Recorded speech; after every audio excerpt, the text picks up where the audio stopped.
So welcome to another episode of the MCast. I am here with Notary Mattia Puccio. Welcome. Thank you for having me. To the MCast, Mattia. I thought of having you on when the MCast started, and it was important because I want to touch on certain things during the podcast, but we will get into that later. Yeah. First and foremost, the theme of the podcast is always, what does it mean to live a good life? So I start off by asking you that question. What does it mean to live a good life for Mattia Puccio? For me, I think living a good life is really living by example. I really try to emulate what kind of person I want my kids to be, and I try to emulate that in myself because they really do learn from what they see, right? So I find when I had the children, that really got ingrained into me to be the kind of person I want them to grow up to be. So it's when I'm wrong, I'll admit I'm wrong. I'll apologize to the person. I won't have that pride to like not say it or to do a good deed or to pay attention, to kind of give them their undivided attention when they need it. So I really try to emulate who I want them to grow up to be. I try to be that now. That's amazing. Okay. And being a mother of two beautiful kids, yes. A wife, entrepreneur. Yes. Like, how do you believe in balance? How do you balance the whole thing? It's every day must be challenging, right? Things happen. And it's definitely a juggle.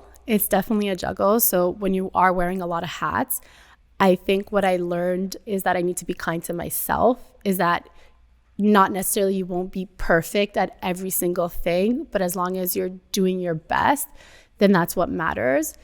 And it's having like a support system and relying on that. So I juggle a lot, but what you don't see is like I have my safety nets at the bottom. So like my mom is one of my biggest safety nets. If I'm late for pickup, if I need a little bit of somebody to help me out at home with something, my mom is always there at the drop of a hat to kind of help me out. And I drop a ball, she puts it right back up, making me look good. So that's how I keep all my balls in the air. It's by really having a good support system at the bottom.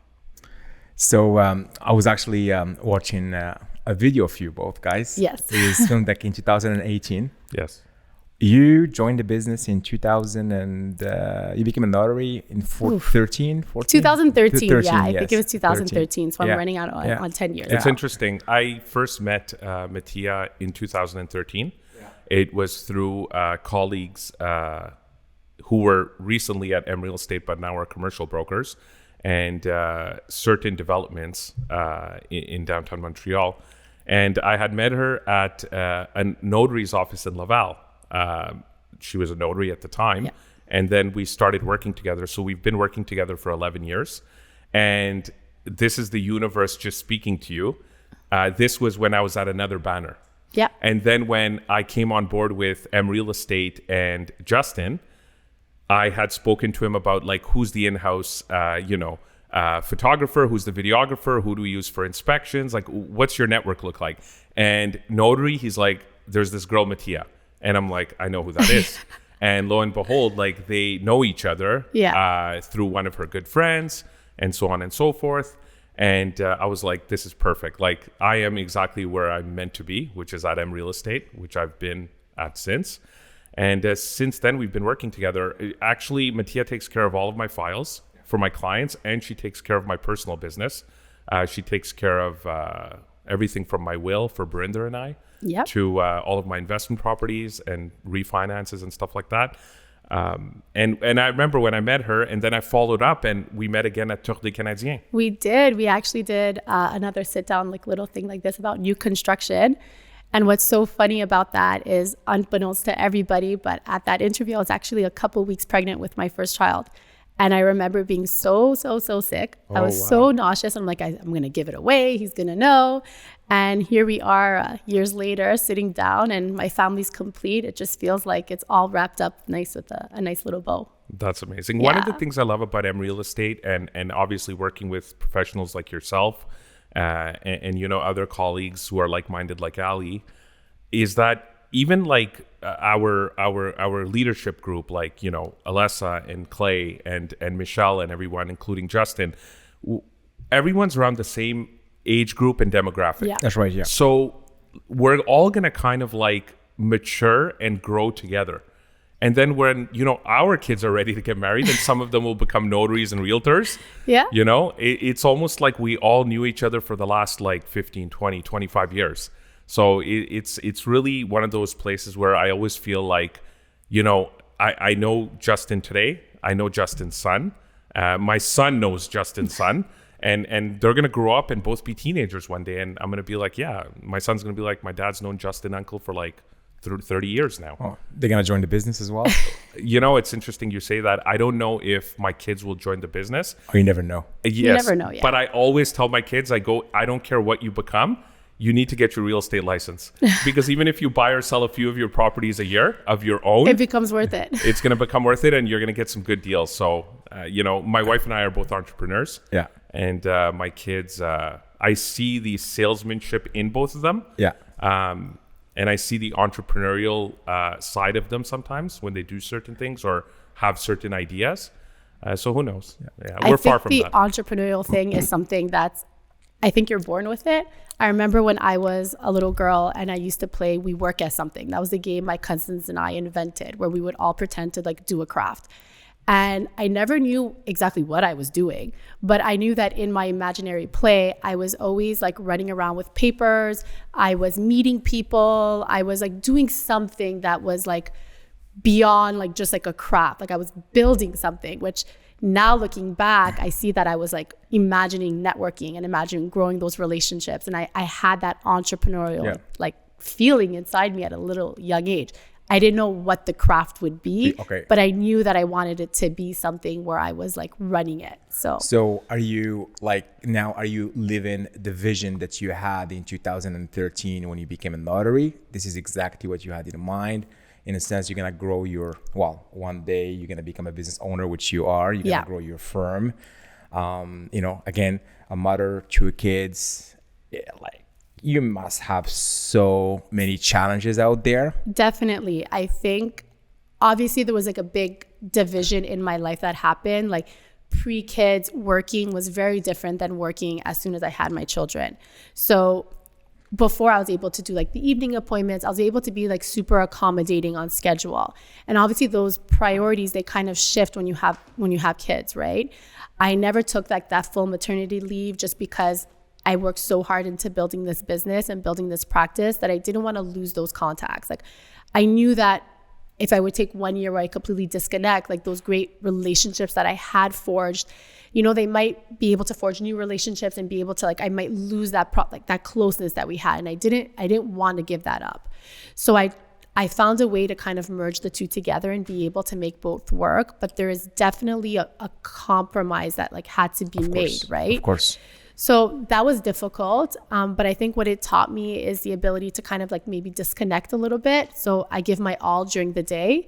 At 5 o'clock when the kids are home, supper time, I really try to no phones, not look at my emails, not pay attention. Once they're in bed, I'll tap in, I'll look, I'll check. So basically being efficient with the time that you have. Exactly. Okay. I think it's really utilizing every minute in my day that I have. I'll give it my 100%. But then when I'm home, I'll try to create that balance where I'll be able to give my 100% at home. It's difficult. It's hard. If you have, you guys know, you have a live deal on, it's something is going a bit south, there's something wrong with the certificate of location. And for people, it's let's say their first purchase, it's super important. You don't want to be it's 5 o'clock, I'm out, you can't reach me. You want to be available, you want to be available to help. So it's creating that balance that I'm trying to still learn, to be honest, but it's getting there. Well, I think we will always remain a student of life, right? Of what we do. Yeah. And we just tweak things as we go. Exactly. One thing that I'm realizing, I'm not there to save people's lives, right? Yeah. Is there an urgency to things? Yes and no.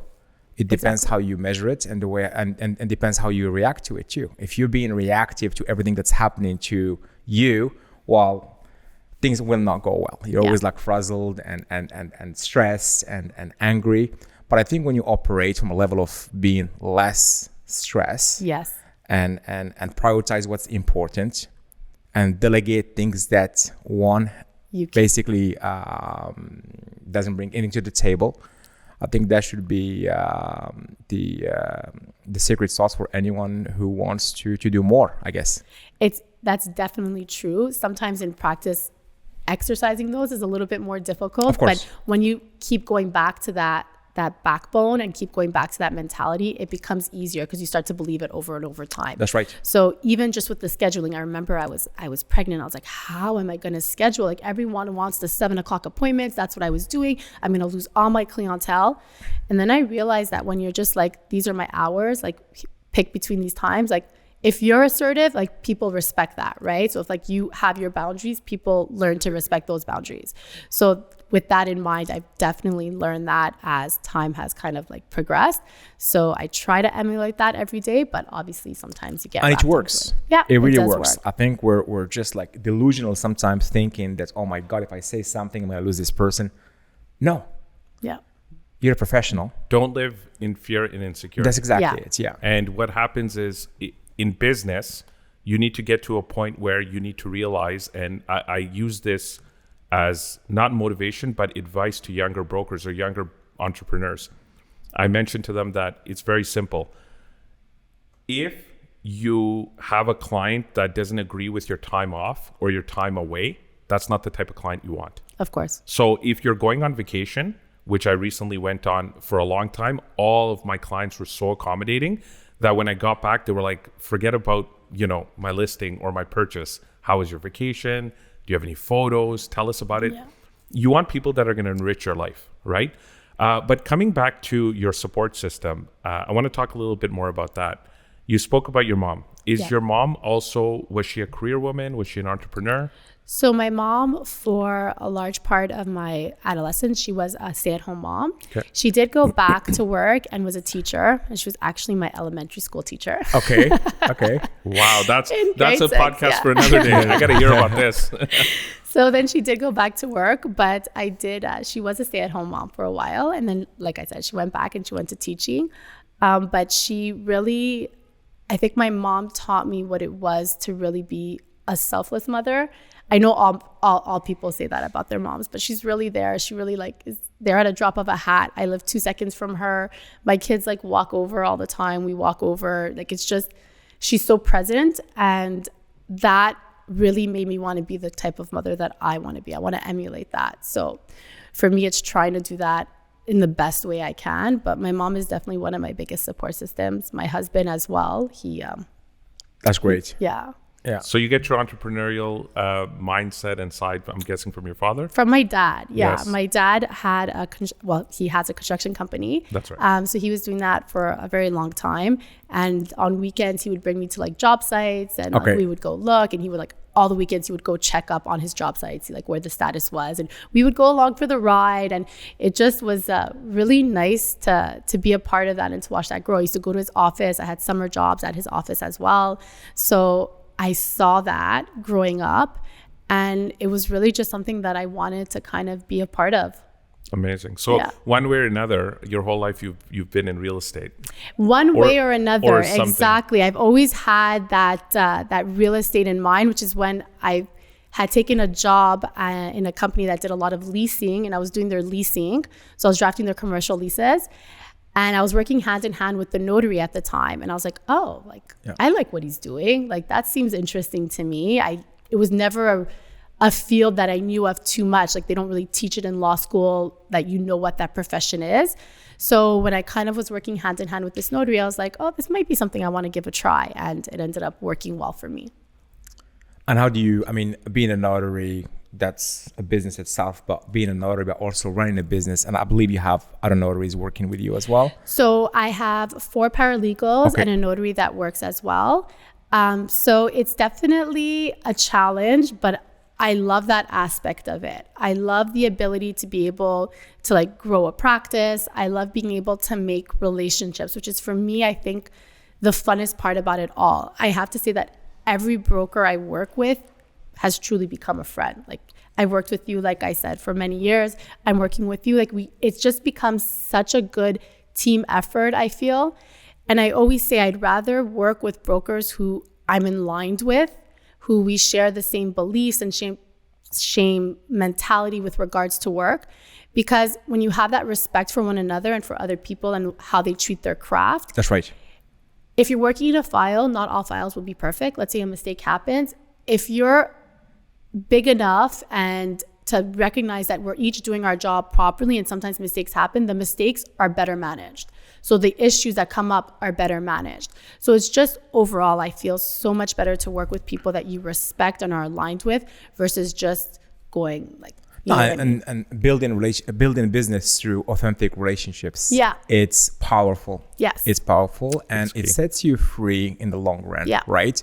The more you're in the business, the more you produce, and the more you nurture those relationships, man, it opens up tons of doors, tons of opportunities for you. And I always Definitely. say that from a buying standpoint, yeah, you have to have an inspector you trust, and from a selling standpoint or buying standpoint as well, work with a notary you trust. Yeah. And in certain cases, I've even gone as far as having listings and, you know, writing down in the listing, like we've seen in the business, that, you know, Mattia has to be the notary on the file, or this is the notary we're going to use, because sometimes like you're at the 11th hour and you're at the end, and what happens is, you know, there can be a hiccup or something can happen because unfortunately we've all dealt with unprofessional notaries, or we've dealt with unprofessional inspectors, right? Well, I mean, talking about support system that you have at home, right? Having a support system in the business is very important. Key. And I refer to other trades and other professionals as team members. When a client calls me, yes, my team member, he's a handyman, I'll send you his details. Call him, let him know Ali, give you his details. And if I have a file problem, I reach out to you and you go back to me right away. It makes me look good in front of my clients. But that's what you want, right? You want exactly. to be able, and you build that trust very quickly with the clients. Say, okay, I'm with the right person. This guy is well surrounded, and I know if there's a problem, he'll be there to provide me with a solution. And that's the other thing. Sometimes we have a problem in a transaction, or like the client doesn't want to hear the problem. The client wants to hear, here is the problem, but here is the solution. Right, and this is the biggest thing that we tend to we're paid to find solutions. Well, that's exactly it. Anytime you're in the service business and you're not selling something, like for example this mic, and I sell it to you for $50, and then you take the mic and you go home, that's different. When I'm serving you, it's all about solutions. Absolutely. Yeah, they understand what the problem is, but a client is always saying, this is the problem, but I don't want to carry this problem and take ownership of it. That's right. So I'm putting it on you because I'm paying you X amount. Yeah. I want to come back to time management, and you spoke about, you know, making sure that your day and every minute in it is used effectively and efficiently. I need advice from you because I have trouble, not every day, but once in a while, I have trouble with time management. Okay. So what will happen is I will have a very busy day, but then I'll come home and I will have, you know, coffee or tea with my wife, spend some time with her. How was your day? How was my day? Talk to the kids, and then I'm back in my home office working for like an hour or two, which I want to get away from because work is work, and then home life is home life, especially at this point in our business and career. So talk to me about your day. What does your day look like, you know, from morning to 5 o'clock, and how do you use your time efficiently? How do you prioritize? How do you delegate? So with regards to obviously a key component that is a staff at the office, like they're a great support system that can manage when, let's say, I leave. So I typically drop off my children at daycare at around like 8:15, and I get into the office by 8:16. It's all very close. So my whole life is in a 500-meter perimeter. Beautiful. Yeah, it works for me at this point in time. Daycare, home, office, my mom, all within 500 meters. You made it work for you. I made it work for me, exactly. So like I'm not commuting, so I drop them off at 8:15, in my office by 8:16. So with regards to that, I'm there until 4. I pick up my kids. I pick up the kids, I go home, I feed them dinner. I normally put them to bed by like 8-ish. And then if I do want to check emails, I'll normally check them from 8 onwards. So for me, that time at home, I try not to look at anything. Obviously, if I know there's something live that's happening, I'll be able to like take a peek. I try to give them my attention there. During working hours, for me, it's really like I try not to interrupt my flow. And I was talking about this with you before earlier. I find even eating lunch ruins my flow. I really try to like power through, put all my meetings together, give myself like 30-minute breaks in between, but that I'm never stopping. Yeah. So I'm always have something to do, so that way I don't have the ability to procrastinate, right? So my days are jammed, but it works for me because it makes my productivity higher. We were talking to a guest last week, And he spoke to us about how he never, ever, ever has lunch with anyone during the week. Yes, because I don't after as well, lunch, really. no matter what he eats, Yeah. whether he has a glass of wine or not, after lunch, he doesn't want to work anymore, you know? And it's I find that I'm starting to find it extremely difficult to have a very, you know, medium-sized or heavy lunch and then have the motivation to like go through my database, make phone calls, make sure everything is caught up to, you know. I'm having lunch with your wife in like a week. I took the day off. I'm like, block it off. I'm like, I know I'm not going to be productive after. Well, that's the glasses of wine, right? So. And it depends what the lunch is for, right? That's the other thing too. It's you know, I mean, especially when you're building when you're a business owner or building a business, I mean, every hour during the day counts. Exactly. And okay, if I'm gonna go out and grab lunch, how is it serving me? Exactly. Right. I would prefer to do it in the evening, like after 7:00. I know exactly there's no calls to be made. Yeah. My day is done. Then I can relax. It's you have to pick, right? You have That's to it, pick where you allocate your time. And then if you are taking that chunk of time from your day, then it's something that is serving you, right? Yeah. So you're not just going to catch up for something that can be done later. Like it's really you're having a business lunch with a potential investor who's looking at buying, or you're really allocating that period of time for something that can give you a return in the future, right? It's it's amazing to hear you know, how structured you are and very efficient. I mean, I don't have kids. For me, like, you know, I can work 24 hours 7. My wife allows me to do so. And so I have that luxury. But I mean, all my friends, they have young kids, and some of them are very structured, super efficient, and they make the process look super smooth. And others, they're just like so reactive and frazzled and stressed, and they don't, you know, it's, but it comes back to, as I said, like, building a good support system at home. I think it's a must. The Prioritizing and structuring, that's the other thing, that's a key element to be successful with your day, right? And just things that don't serve you, don't do it. I think every relationship you have has seasons, whether it be your relationship with work, your relationship with your husband or your spouse, your relationship with your kids. So sometimes it will be a little bit more difficult to find the motivation, or like, you know, it's like you don't know how you're going to get through the day. You don't know how you're going to get through the week. I just keep remembering, like, push through. Like, spring is coming. Like, it will bloom. Like, it will get better. So with that in mind, like, yes, there's days where I feel frazzled, and there's days where, let's say, my kids are driving me nuts, or there's days where, you know, like, I'm in an argument. But I keep remembering, like, it's just like one, like, season. Like, soon it's going to be better. Soon it's going to be brighter. And when I have that mentality, it just makes everything flow in my mind better, because I'm remembering that a better day is coming. Or in Montreal, you go through 4 seasons in a week where we go from summer to a snowstorm, back to fall, and now we're in summer again. Well, so let's stay in summer now. Yeah, but hopefully. If you go back to, like, when did you realize, oh shit, I need a blueprint in order to keep my vision growing, right? Yeah. Before you became a mother and a wife, you had in mind, okay, I want to be an entrepreneur. Yeah. I don't know exactly what field I'm going to be in. Yeah. You chose to become a notary. Yeah. I'm going to grow my practice. I'm going to grow my business. Along the way, you became a wife. Yes. A mother. Yes. When did you realize I need to put a blueprint in place now? So I would say a lot of that happened. That's such a good question. When I had my son. So that's when I had my second child. With my daughter, I felt like everything was going super well. Like, I was able to juggle things better. COVID started, kind of, we all went in-house. Like, it was just a weird time, right? But then I was like, you know what? Like, this feels like I can be bigger. Like, I can do more.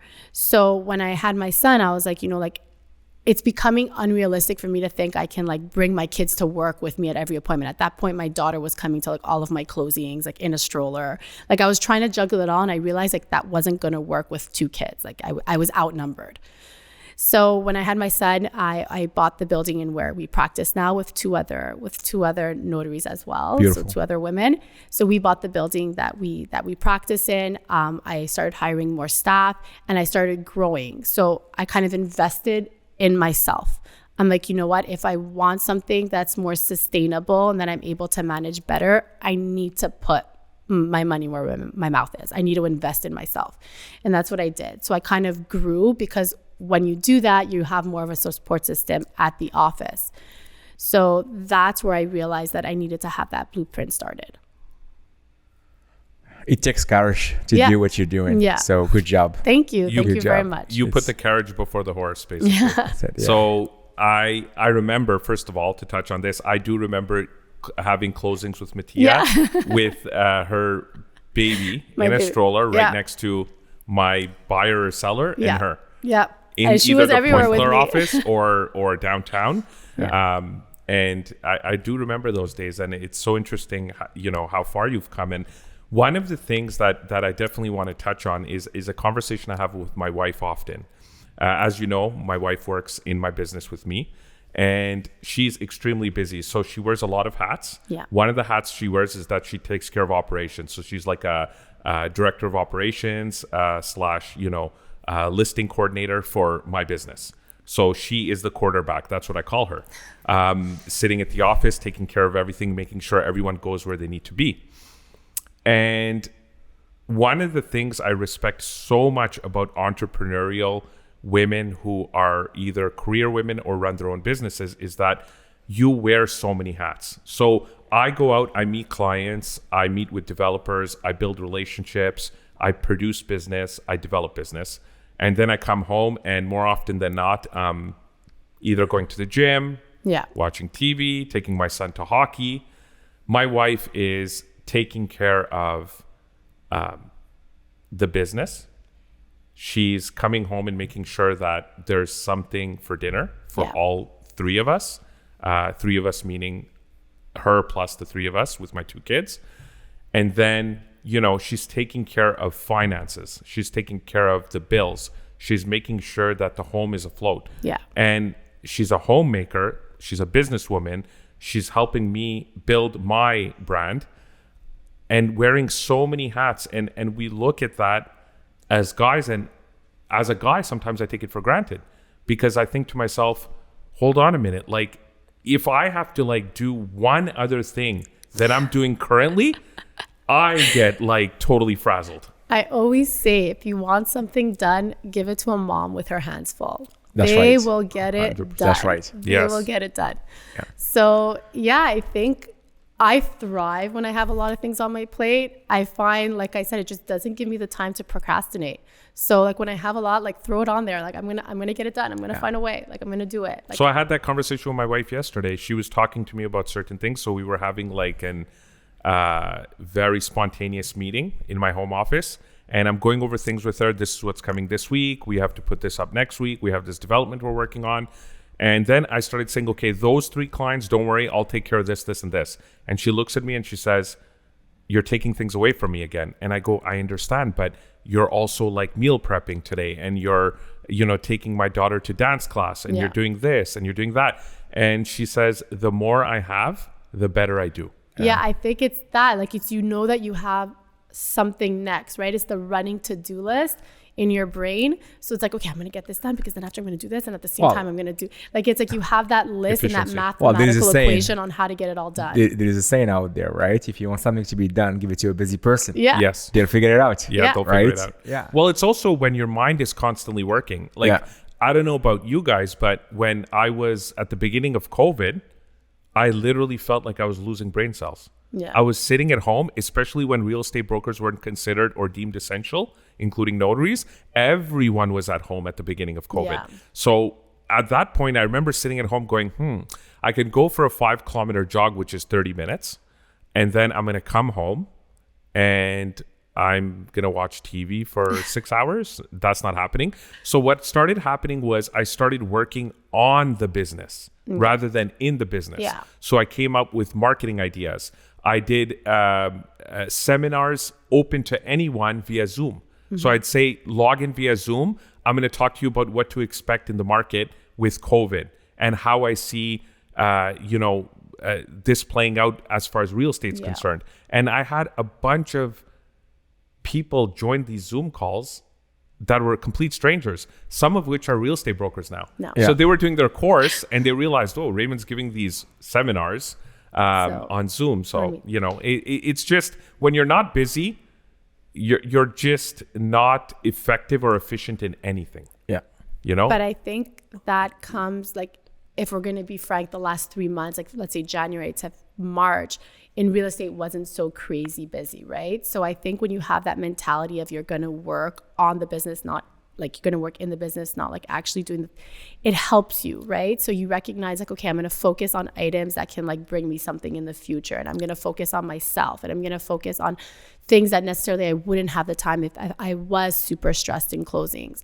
So I think to remember that aspect, that you can always utilize your time that's beneficial to you, is so important just for your everyday 100%. Mental health. 100%. In regards to, working efficiently on a daily basis and, making sure that you're using your time effectively, you have your own practice today. And I remember meeting you when you were a notary, you were a professional, you were starting out in your career. And then you ended up, buying this building. You increased your team and the head count. Now you have your own practice, or your own firm for that matter. Yeah. Where do you see yourself going from this point? I would definitely love to be able to expand into, so right now I'm solely real estate focused. So that's where kind of like I've been focusing my energy on. So let's say somebody who's doing like successions or like dissolving estates or homologation of mandates. I find when I'm so focused on real estate, it's difficult to like shift my hat and do like another domain of law that I can practice and I'm accredited for, but I just can't do the shift too much. Like I'm so into real estate, I'm in that flow. So I would love to be able to expand the practice, to have like another division that takes care of that, to kind of broaden the aspect. Because I feel with a notary, the beauty of my profession is I can carry a client through. Yeah, of course. So I can do their wills, I can help marry them, I can do their first house. So basically operate as a one-stop shop. Exactly, yeah. One-stop shop. And really, I believe in these long-term relationships, like we were saying. So I can really forge a relationship where I can help this client out for anything that they need in their life. And it creates like a friend in the client, which I find is key, right? You want to trust who you're with. You want to feel that you're taken care of. So I would love to be able to expand into that division. So we'll see where the time goes. If I have to ask you a question, I mean, there are a lot of young women out there who would inspire to be just like you and achieve the level of success that you are. What would be your message to them? Aspire to be better. Like you could be the better version of yourself. Like keep working. Like don't listen to the noise. Everyone has an opinion. Like if I could go back into time and tell my younger self one piece of advice, and I always wish I can like just go back and tell myself, like, everyone has an opinion, but no one is living your life. Like you do what feels authentic to you. You do what feels right to you. And that inner gut will guide you and will bring you everything that you want. So I wish I could just go back and tell myself, it's like, it's not a big deal. Like listen to what you want to do. And with that, like you will be able to find your path. Like everyone will find their path if they really stay true to themselves. So true. Yeah. We spoke about manifestation off camera. So when we got here this morning, Mattia spoke to me about manifestation and law of attraction. Yeah. How she believes in that.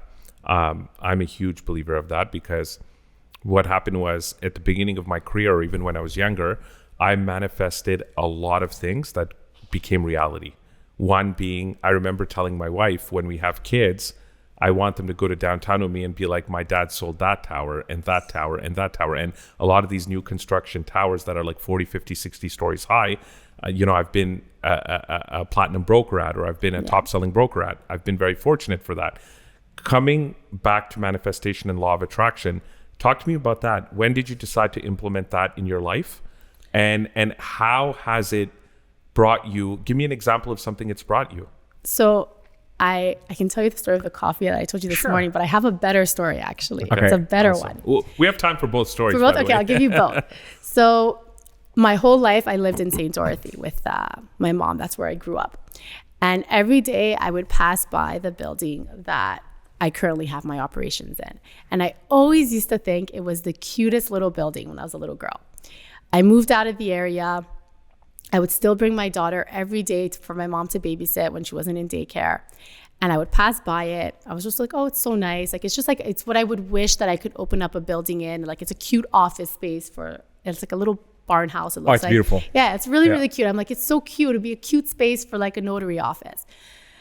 I'm like, okay, never saw for sale sign in the front, nothing. So one day, me and the 2 other girls that bought the building together were like, okay, it's time we make the switch. It's time we start like owning where we operate from. So I went on Centris and I clicked commercial building for sale. And the first building that popped up was 675 Sampson. Oh my God. And I was like, it's a sign. Like, it's a sign. We went to go visit. We bought it. There was never a for sale sign in front of it. It was just meant to be. Prior to that, it was like a Sutton office? It was a Sutton Yes. office. Yeah. So it was a real estate office. And I always, since I was a little girl, used to love that building. I thought it was so quaint. It gave me such just good feelings inside. And I find it so funny that this is where now my practice is. So I believe in the higher power. That's the higher power talking to you from when you were younger. Yeah. It was meant to be, the universe aligned for you to have that building one day. From you even being a young girl saying that, you know, I want to work in either real estate or I could see myself as a notary, you know, when you were working in the leasing company. But that's unbelievable. Yeah, it's a true story. Like, it's crazy to me. And now the biggest pride I get every day is when, like I said, my whole life is in a little circle. I pick up my kids, and every time we pass by the office, that's mommy's. And I'm always like, yes, mommy worked really hard. She bought it with her money. One day you're going to work really hard. I just try to instill that like ability of them to see that you want something, you work, and you can get it. So that building is my biggest little higher So the energy. other 2 girls that purchased it with you, were they friends? Were they colleagues? So yeah, so they were friends, colleagues, I guess you would say. So we had a friendly relationship, and there were 2 other notaries as well. So it worked out really, really well. We're all on the same wavelength. We're all kind of oriented the same way. We have that entrepreneurial spirit. We really are in the same field. So it's a great support system. Are they, so I mean, because you talked about your husband, your mother, and the support system, what about your friendship? I mean, you know, like, you know, someone would tell me like, show me your friends and I can tell you what your future would be. Yeah. Do you have like friends who have the same interests as you? So I definitely have like a small core group. Okay. I find that, I don't know if you guys feel the same thing, but the older, the more mature we get, kind of the circle dwindles. Absolutely. So yeah, so I find that I have a core group and we definitely share the same values. We've been friends for 20 plus years. So it's definitely people that I know I can rely on. Especially my best friend. She's the one who actually got me to go to law school. It was never on my radar. So she's the most positive influence in my life. Beautiful. She's like, apply to law school. I'm like, I don't want to be a lawyer. And she's like, come on, I'm going. It's going to be so great. I'm like, okay. So I was easily influenced. And because of her, I applied to law school and I went. So meeting her is the decision. I was always marketing, finance. Like that's what I always envisioned myself going into. But you are now.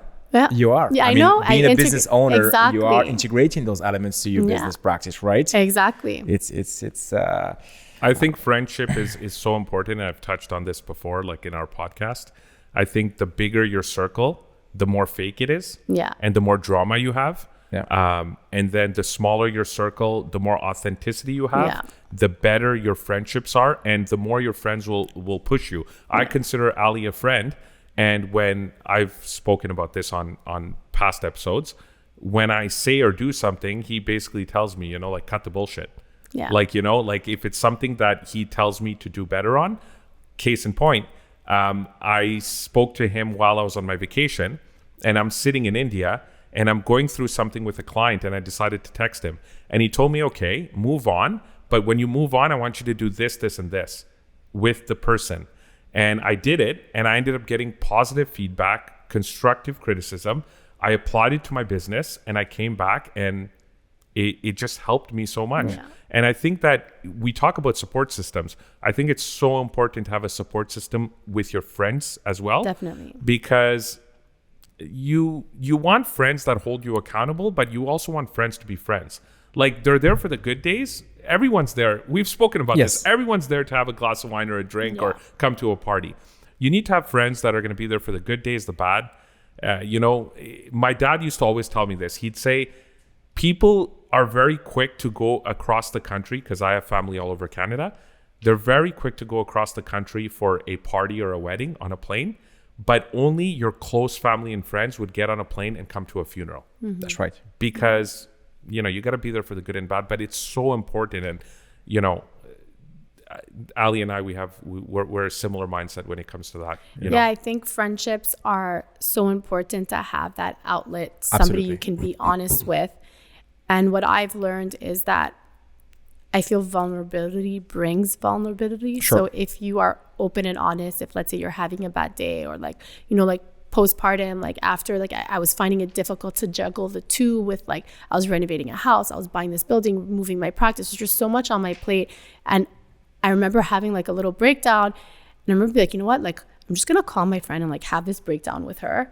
And I'm going to be honest and open about how I feel. And I'm not going to like hold back, worried about how it's going to sound. I'm going to say the things that like I'm thinking in my head, but I don't want to say out loud. And I find when like you have that release of being able to be completely honest, even if the thought sounds so bad, just to verbalize it and be told like, it's okay, like it's going to be okay, is so important. And a good friend will always understand your perspective, Yeah. right? When you call someone randomly to ask for an advice or vent, they try to give you their own opinion based on their own experience, not knowing what you're going through. Yeah. So having a good, solid foundation that you can call when you have to, they understand what you're going through, and they find a way to relax you and give you a few tips. It's so important, and it's such a good like sound barrier, and it's such a good like just like a safety net that you can really you can utilize in life. So I find having those key members are important, but like I said, as age, like they get smaller, but it's the core that's there. Mattia, thank you so much. Thank you so much for beautiful having conversation. Me. Yes. For our viewers, if they need to find your services, your location, if you can look at the camera and just talk to them. So hi everyone. So if ever you are in need of anything with regards to a notarial service, whether it be your wills, your mandates, you're buying your house, you want to refinance, our offices are more than willing to help. We are located in Laval, but we do some satellite virtual meetings as well as appointments at the M. Pointe-Claire or M. Drummond office, if ever that would be of use for you guys. You can reach out. I'm sure they'll give you my contact information, and we'll be more than happy to assist you. Beautiful. Mattia, thank you so much. It's been a long time coming. I'm glad we had you on the MCAST. Thank you very much. I want to thank you for taking time out of your busy schedule and creating efficiency for the MCAST too, because your day is so important to you, right? Perfect. And how you use your hours. So thank you so much, and we look forward to working with you for years to come. Yes, thank you so very much, guys. It was lovely. Thank you. Thank you. Bye-bye. Bye.